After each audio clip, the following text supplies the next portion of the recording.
Get ready to enter the Thrivetime Show. 3, 2, 1, boom! All right, Thrive Nation, welcome back to the Thrivetime podcast.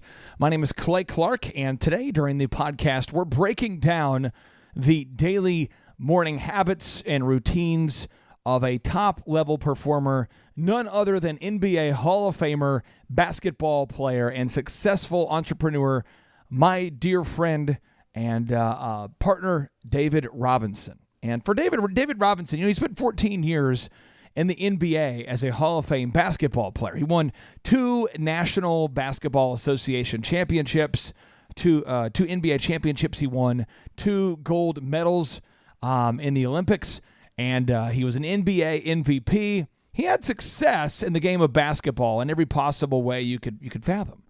But yet off the court, he's had much more success than he had on the court.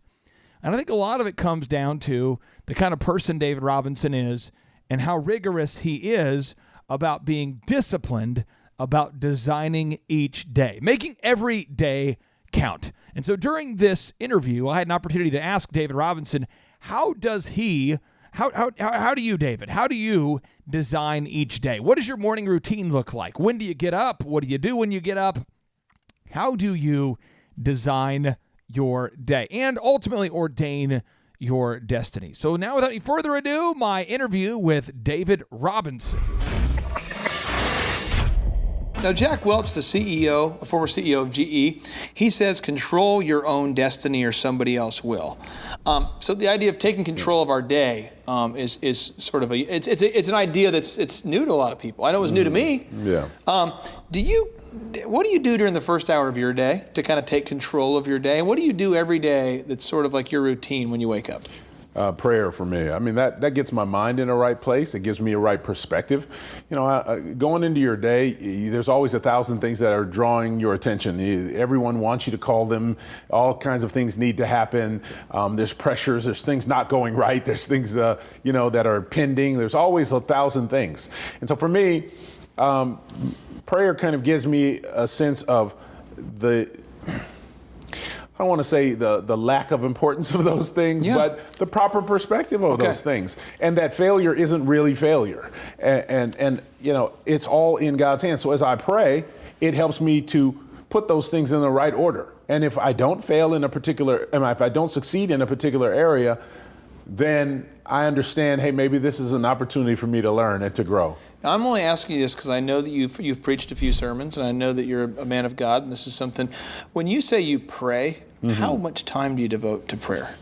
The more time, the better. I'll tell you that much. That's one thing I have learned. But no, I mean, in the morning, maybe, it might be 15 minutes. It might be 30 minutes. And if I'm particularly stressed, it might be an hour. Okay. But that time to me is really refreshing. It's just time where I can kind of, get rid of my own anxiety and kind of listen to God's voice. And, for me, prayer settles me down. It gives me the big picture.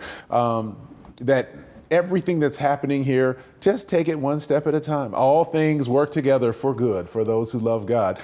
So it's all going to work out. And so it gives me time to really trust God. And I think it's the same, like if you have a relationship with your wife, you get to know your wife's voice. You get to hear and understand. Even if she's trying to fool you, you pick up the phone and you're talking and you're like, hey, that's you, isn't it, baby?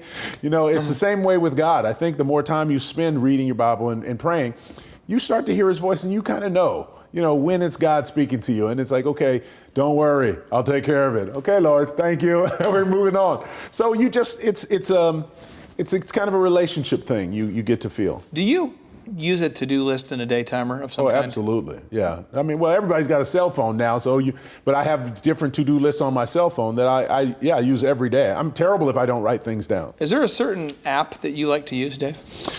Well, there's a couple of different apps that I use. There's a kind of a relatively obscure app named Tasks, which creative name.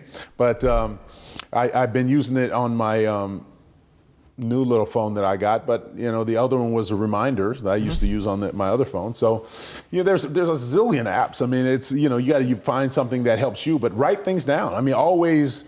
If there's all these things happening all the time, you got to keep tabs of them some way, and your mind's not really built to hold everything in. As a business consultant, I work with a lot of companies. I work with dentists and neurologists and plastic surgeons and all different people that have very fancy titles and big companies, and then people that have small businesses. And what I find, there's a huge separation. It's almost like the people without day timers and to-do lists are stuck here. And the people that have these very successful companies have day timers and planners and to-do lists. And it's almost impossible at a certain point to have any sort of success because there's so many things that you need to do that you'll forget stuff. Right. Yeah. And so that's a fundamental.